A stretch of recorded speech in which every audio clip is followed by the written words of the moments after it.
மக்களுக்கு நல்லது பண்றதுக்கு அரசியலுக்கு வாங்கடா, கொள்ளை அடிக்கிறது கொலை பண்றதுக்கு அரசியலுக்கு. மணி 3 மணி நிலவரப்படி 4 கோடி ஓட்டு பதிவாயிருக்கு. அதாவது 70% ஓட்டு 3 மணிக்கே. இன்னும் 3 மணி நேரம் பிச்சை இருக்கு, மீதி உள்ளதும் வந்துடும். இப்ப புரியுதா? விஜய் வீட்டை விட்டு வெளிலவா, விஜய் வீட்டை விட்டு வெளிலவான்னு கத்திட்டு நடந்தீங்களே, அப்ப என்ன சொன்னா போல, வீட்டை விட்டு வீட்டில் உள்ள ஒவ்வொரு விஜயும் வெளில வருவான், அன்னைக்கு உனக்கு தெரியும் நாங்க ஒப்பா மவனை அப்படின்னு சொன்னாப்புல இல்ல. அதுதான் நான் சொல்லியிருந்தேன்ல, 90% நெருங்கமான 90 தாண்டி போனா கூட ஆச்சரியப்படுறதுக்கு இல்லை அப்படின்னு தான் அந்த ஊர் உலகம் பேசிக்கிடுது. இன்னைக்கு தமிழகம் முழுக்க அந்த வெள்ளை சட்டை, அந்த ப்ரௌன் கலர் பேண்டை போட்டு பசங்க அட்டகாசம் பண்ணிட்டு இருக்காங்க. அதெல்லாம் பெரிய மேட்டர் கிடையாது. என்னென்ன விஷயம் நடந்துச்சு அப்படிங்கிறது நம்ம விரிவாக பார்க்கலாம். வாங்க வீடியோக்குள்ள போலாம். நான் உங்கள் எங்க தாத்தா.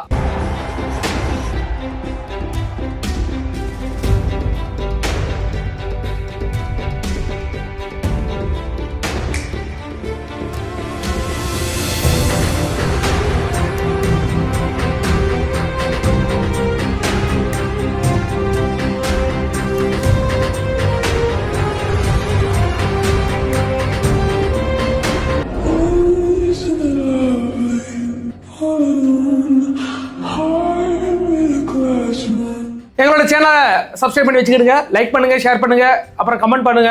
அதற்கு முக்கியமாக நான் பேச போறது என்னன்னா, இன்னைக்கு இந்த கிளாம்பாக்கம் பேருந்து நிலையத்திலிருந்து என்னால் ஓட்டு போட முடியலைன்னு வருத்தத்தோட மன வலியோட என்னால் தளபதிக்கு ஓட்டு போடணும்னு நினைச்சேன். ஆனால் என்னால் போட முடியலை, போட விடலை. நான் ரூமுக்கு போயிட்டேன் தலைவா அப்படின்னு நிறைய பேர் மெசேஜ் பண்ணுறதையும் கமெண்ட் பண்ணுறதையும் என் இன்ஸ்டாகிராமில் சொல்லும் போதெல்லாம் எனக்கு மனசு உண்மையிலே வலிக்கு. ஏன்டா ஒரு ஜனநாயக கடமையாற்ற தன்முனைப்போட வந்த சில இளைஞர்களை இந்த அரசு திட்டமிட்டு தடுத்திருக்கிறதுனா தடுத்திருக்கு. இது மட்டும் கிளாம்பாக்கத்தில் மட்டும் கிடையாது.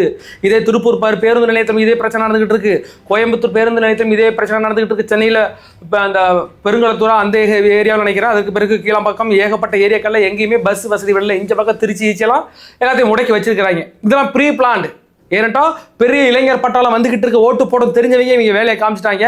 நான் ஒன்னே ஒன்று மட்டும் சொல்ல விரும்புகிறேன். அதாவது கீழாம்பாக்கம் பேருந்து நிலையத்திலிருந்து நான் மீண்டும் ரூமுக்கு போயிட்டு என்னால் ஓட்டு போட முடியல.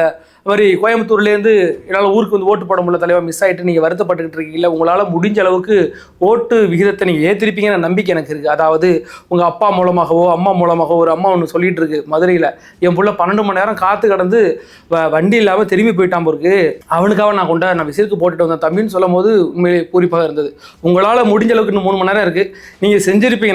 நான் இல்லைன்னு சொல்லலை. கண்டிப்பாக நான் நான் போட முடியலை, அதனால் நான் இன்னொருத்தனை போட வைக்கிறதையும் தாண்டி நீங்கள் அதற்கு முன்னாடியே கேன்வாஸ் பண்ணிக்கிட்டு இருந்தீங்க. எத்தனையோ நண்பர்களை நீங்கள் பகைச்சிக்கிட்டீங்க, எத்தனையோ உறவுகளை விஜய் என்ற நபருக்காக நான் பகைச்சிக்கிட்டு, எனக்கு என் தலைவன் தாண்டா முக்கியம்னு 5-6 வருஷமாக நட்பில் இருந்தவங்கள பகைச்சிக்கிட்டு வந்து நீங்கள்லாம் கேம்பெயின் பண்ணிக்கிட்டு இருந்தீங்க அப்படிங்கிறத நான் பார்க்குறேன். உணர்வு ரீதியாக நான் கனெக்ட் ஆகிறேன் உண்மையிலே இந்த விஷயத்தில். அதனால் உங்களால் முடிஞ்ச அளவுக்கு இன்னொரு 3 மணி நேரத்துக்கு நான் திரும்பி போயிட்டேன் அப்படின்னு மன வருத்தப்பட வேண்டாம். களம் நமக்கு சாதகமாக அமைந்து விட்டது. 70% ஓட்டு வந்துட்டியா நமக்கு.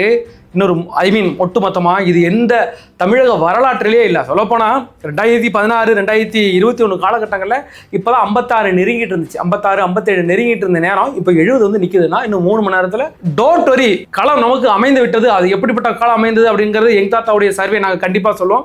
அதனால் நான் இன்னொன்று மு.க. ஸ்டாலின் அவர்கிட்ட சொல்ல வருவேன், இந்த பஸ்ஸு விடாமல் டிரான்ஸ்போர்ட்டேஷன் பண்ணாமல் இன்னைக்கு பல பேரை தடுத்து ஓட்டு போடாமல் விட்டுட்டீங்கல்ல, அவனுக்கு செம கடுப்பு. உங்கள் மேலே இருந்த கடுப்பெல்லாம் கொண்டு அந்த ஒத்த விரலில் அந்த ஒத்த பட்டனில் அமுக்கி அவன் நிறைய பேர் இன்னைக்கு அந்த கோவத்தை தணிச்சுக்கிட்டாங்க. விசிலுக்கு ஓட்டு போட்டு தன்னுடைய கோவத்தை கணிச்சுக்கிட்டாங்க. ஆனால் நீ ஓட்டு போட கூட விடாமல் அடிச்சிருக்கீங்களே இன்னைக்கு, அவனோட ஜனநாயக கடமை ஆற்றாமல் இன்னைக்கு அவனை ரூம் உள்ளே திருப்பி அனுப்பியிருக்கீங்கல்ல. இதே சென்னையில் எத்தனை இடங்களில் ஓட்டு போட முடியலன்னு ரூமுக்கு போயிருக்கான்ல, அவனோட கோபம் தீயா பற்றிக்கிட்டு எரியும். அடுத்த 5 வருஷத்துக்கு உங்களை நிம்மதியாக இருக்க விட மாட்டான். நீ ஆட்சியில் இல்லாமல் நீங்கள் வேணால் போயிடலாம், ஆனால் காலகாலத்துக்கு இதெல்லாம் அவன் மறக்கவே மாட்டான். காலத்துக்கு வச்சு செய்வான். இந்த திமுகன்ற தீய சக்தியை அழித்து ஒழிக்கிறதுக்கு எனக்கு பெரிய ஆச்சரியம் என்னன்னா, கும்பகும்பலா எப்படியாச்சும் இந்த திமுக ஒழிக்கணும், எப்படியாச்சும் இந்த திமுக ஒழிக்கணும் போது அப்போ இவ்வளோ ஆன்டி இன்கம்பன்ஸ் இருந்திருக்குல்ல. ஒரு மக்கள் வெறுப்பாட்சி நடத்திக்கிட்டு இருந்துச்சுல திமுக, அதற்கு எதிராக இன்னைக்கு பொங்கி எழுந்து போய் இன்னைக்கு அந்த பூத்தில் நின்று ஓட்டு போட்டுட்டு அவன் வெளில வரும்போது அப்படியே பிரகாசமாக வெளில வராயா. அந்த விஐபி படத்தில் தனுஷ் வெளில வருவார்ல, அந்த அம்மா இறந்ததுக்கு பிறகு நான் ஒரு புதிய பாதை நோக்கி போறேன்ட்டு வருவார்ல, அதே மாதிரியான ஒரு சிச்சுவேஷன் நான் பார்க்குறேன். தமிழகம் முழுக்க பெரிய ஒரு எழுச்சியோடைய கிளர்ச்சியோடைய கொண்ட ஓட்டு போட்டுட்டு அவன் வெளில வரதை பார்க்கும்போது தமிழகம் நினைத்த அந்த சாதனையை நிறைவேற்றி விட்டது. தலைவர் விஜய் அவர்கள் சொன்னார்ல, வரலாறு திரும்புகிறதுன்னு. இந்த வரலாறு 1977 தலைவர் எம்ஜிஆர் அவர்களுக்கு இதே மாதிரி தான் குடும்பமாக கொண்ட ஓட்டு போட்டாங்க அப்படின்னு நம்ம கேள்விப்பட்டிருக்கோம்ல. அதை நான் இன்னைக்கு கண் கூட பார்த்துருக்கிறேன். ரொம்ப ஒரு உணர்ச்சி பூர்வமாக தான் எனக்கு இருக்குது. ஏன்டா நான் அதே அந்த பூத்துலேருந்து தான் நான் வரேன். அப்படிங்கும்போது அங்கே அவ்வளோ மக்கள், அவ்வளோ இளைஞர்கள் பட்டாளம் அதிகமாக இருக்கிறது. வேதாரண்யத்தில் ஒரு 66,000 பேர் இளைஞர்கள் மட்டும் இருக்கிறாங்க. கடந்த காலங்களில் 53,000 ஓட்டு வாங்கினவர் வின் பண்ணியிருக்கிறார் எங்கள் வேதாரண்யம் தொகுதியில். அப்படிங்கும்போது 60,000 பேர் இளைஞர்களே இருக்கிறாங்க. இளைஞர் பெரும் கூட்டமாக இருக்கும்போது எங்கள் தொகுதியை நினச்சா எனக்கு ரொம்ப சந்தோஷமா இருக்கு. அது என்னோட அச்சீவ்மெண்ட் அடிச்சிடும் அப்படின்ட்டு இது தமிழகம் முழுக்க நடந்திருக்கு அப்படிங்கிறத நான் பார்க்குறேன். அதே மாதிரி இந்த கீழாம்பாக்கம் பேருந்து நிலையத்திலேருந்து வருவதற்காக லாரி பிடிச்சி வந்தது, டாடா ஏஸ்ல ஏறி வந்தது, ஒரு பஸ் ஒன்று கிராஸ் ஆகிட்டு இருக்கு. அந்த பஸ்ஸில் பார்க்கும்போது எல்லாம் செம்ம டயர்டாக தூங்கிட்டு இருக்கான். அங்கேருந்து மதுரைக்கு போகிற பஸ்ஸுன்னு நினைக்கிறேன். அவ்வளோ டயர்டாக இருக்கிறாயா. டாடா ஏஸ்ல போகிறாங்க, பைக்காக போயிட்டு இருக்கு. அவ்வளோ பைக்கில் ரெண்டு பேரா ஐடி கம்பெனியில் வேலை செய்கிறவன் மச்சான், அவன் சென்னையில் இருக்கிறான் ஐடி கம்பெனி ஃப்ரெண்டு. மச்சான் எனக்கு எங்கள் ஊருக்கு நான் போகணுண்டா, வண்டியிலடா, வண்டியை வாங்கிட்டு டபுள்ஸாக போயிட்டே இருக்கிறாங்க எல்லாரும். இந்த சென்னை நண்பர்களுக்கு மிக மிக நன்றி. நான் கேள்விப்பட்ட வரையில் நிறைய நண்பர்கள் என் ஃப்ரெண்டு வண்டியை வாங்கிட்டு வரேன் பிரதர். உங்கள் ஃப்ரெண்டு எது வருங்க? எங்கள் ஃப்ரெண்டு சென்னையில் தான் இருக்கிறான், நான் வண்டி வாங்கிட்டு நான் திருச்சிக்கு போயிட்டுருக்கேன், தஞ்சாவூருக்கு போயிட்டுருக்கேன்னு சொல்லும் போது பாருங்கள், எல்லாரும் ஒத்துழைப்பாக டுகெதராக இருந்து யூனிட்டியாக இருந்து இந்த இடத்துல நிறைய பேரை கொண்டாந்து ஓட்டு போட வச்ச அத்தனை நண்பர்களுக்கும் மிக்க நன்றி. அதற்கு பிறகு திருவல்லிக்கேணி பகுதியில் 7 ஓட்டுகள் என்ன ஓட்டு போட்டுக்கிறாங்க? கள்ள ஓட்டு போட்டுக்கிறாங்க. திமுகவினுடைய குலத்தொழிலை ஆரம்பித்து எங்கே பார்த்தாலும் கள்ள ஓட்டு போட்டுருக்காங்க. அதுக்கு பிறகு கள்ள ஓட்டு போட்ட ஒரு ஆளை பிடிச்சி அடித்து உட்கார வச்சுருந்துருக்காங்க. இப்போ தான் உட்கார வச்சிருக்காங்க. அந்த திமுக குரூப்லாம் போராடிக்கிட்டு இருக்கு. அதே மாதிரி அந்த மணப்பாறை தொகுதியில் ஒரு பூத்தில் 3 மணி நேரமாக இன்னும் ஓட்டுப்பதிவு நடக்கலை, வாக்குப்பதிவு நடக்கலை. நான் ஏற்கனவே சொன்ன மாதிரி எங்காவது ஒரு பிரச்சனைனா அவங்க நேரம் கடத்த பார்ப்பாங்க. இப்போ 3 மணி நேரம் அந்த இடத்துல வாக்குப்பதிவு நடக்கலைன்னா இப்போ எவ்வளோ ஓட்டு மிஸ் ஆகும்? ஏற்கனவே பல பேர் அந்த இடத்துக்கு போய் சேர முடியலை, டிரான்ஸ்போர்ட்டேஷன் இஷ்யூ நடந்துகிட்டு இருக்கு. அப்படிங்கிற பட்சத்தில் இப்போ ஒரு 3 மணி நேரம் அந்த இடத்துல வாக்குப்பதிவு நடக்கலாம், இப்படி போயிட்டு இருக்கோம். அதில் சில பிரச்சனைகள் இருக்குன்னா நிறைய பேர் சேர்ந்து போராடுறாங்க. ஏதோ சின்ன தடியடிகள் நடத்தப்பட்டதா, இப்போ போலீஸ் சார்பாக நடத்தப்பட்டதா சொன்னாங்க. அதன் மூலமாக இப்போ 3 மணி நேரமாக நடக்கல, இப்போ பேச்சுவார்த்தை நடந்துகிட்டு இருக்கு. அது வகை இந்த திருவண்ணாமலையில் அந்த ஒரு திமுக பூத் ஏஜென்ட் அந்த இவி மிஷினையே தூக்கி போட்டு உடச்சிக்கிறாப்புல. அது என்ன காரணம்? அதெல்லாம் பெரிய குரூப்பு கொண்ட விசிலுக்குன்னு சொல்லிட்டு ஓட்டு போட்டிருக்காங்க நிறைய பேர் இளைஞர்கள். ஒரே அந்த ட்ராக் ஷூட் இருக்குல்ல, நம்மளுடைய ட்ரெஸ் கோடை போட்டுக்கிட்டு எல்லாம் கொண்ட ஓட்டு போடவும் ஆள் டென்ஷன் ஆகிட்டா போல பிடிச்சி புதுசுக்குன்னு உட தெரிஞ்சிட்டா போல. அது ஆட்டோமேட்டிக்காக பதிவாயிருக்கும்.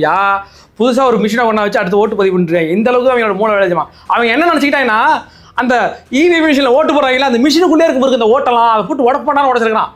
அதுக்கு பக்கத்தில் ஒரு செப்பரேட் மிஷின் இருக்குண்டா, இங்கே ஓட்டு போட்டு அங்காண்டா பதிவாகும்.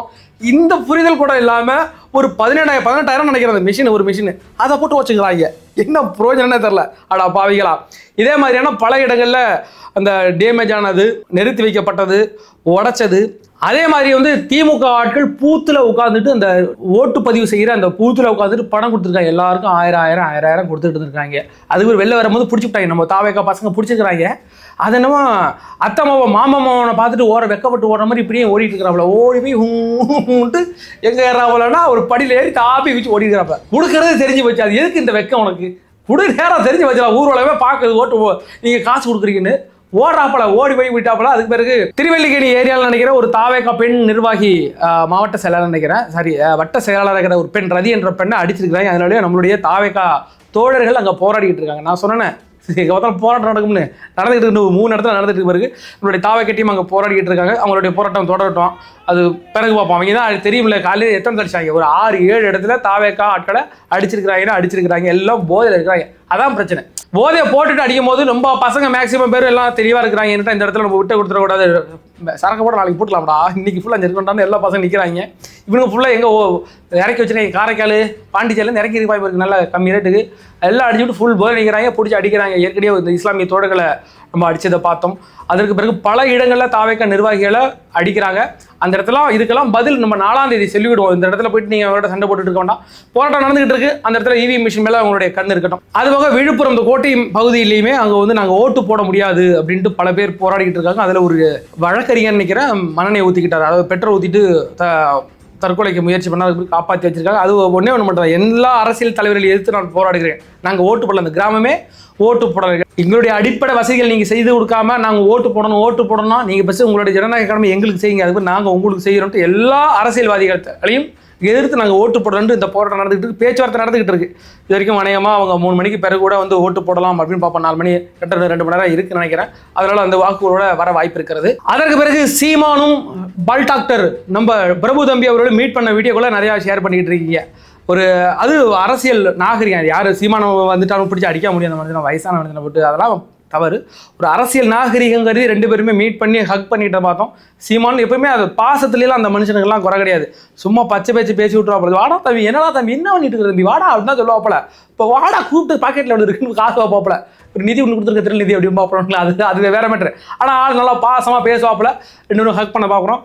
சாட்டை மூஞ்சி வந்து எப்படிமா இருந்துச்சு, இஞ்சி தின குரங்கு தெரியுமா, இந்த இஞ்சி தின குரங்கு மூண்டுக்குள்ள மூண்டு வந்துருக்காப்புல. ஐயோ இவனா நம்ம திட்டிகிட்டு இருந்தோம், ரீல்ஸ் பைத்தியம் நம்ம தான் திட்டிகிட்டு இருந்தோம். இன்னைக்கு 2 பேரும் ஹக் பண்ணிட்டு இருக்காங்களான்ட்டு. நம்ம பிரபு தம்பியெல்லாம் கண்டிப்பாக வெற்றி பெற்றுடுவார்ன்ற ஒரு அந்த டேட்டாவெல்லாம் எங்களுக்கு கிடைச்சிட்டு, அதனால நம்ம பிரபுவை போட்டு அந்த பாடுபடுத்தினாங்க. காலம் நல்லா இருக்கிறது. கண்டிப்பாக நம்முடைய காரைக்குடியில் பிரபு அவர்கள் வெற்றி பெற போகிறார்.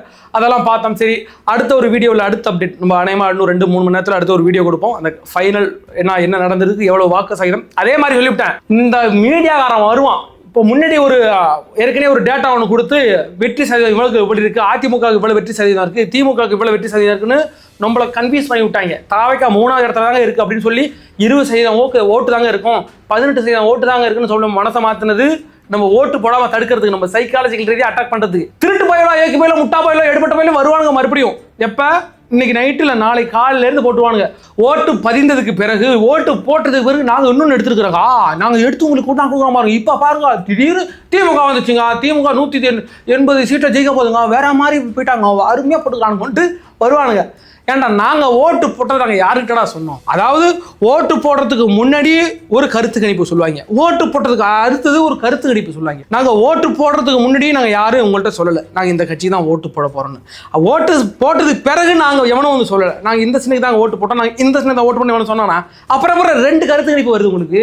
அதாவது ஓட்டு சதவீதம், ஓட்டு வாக்கு பதிவுக்கு முன்னாடி ஒன்று, வாக்கு பதிந்ததுக்கு பிறகு ஒன்று, நீங்கள் ஒரு கருத்து கணிப்பு நாளைக்குலேருந்து ஆரம்பிச்சாங்க பாருங்க.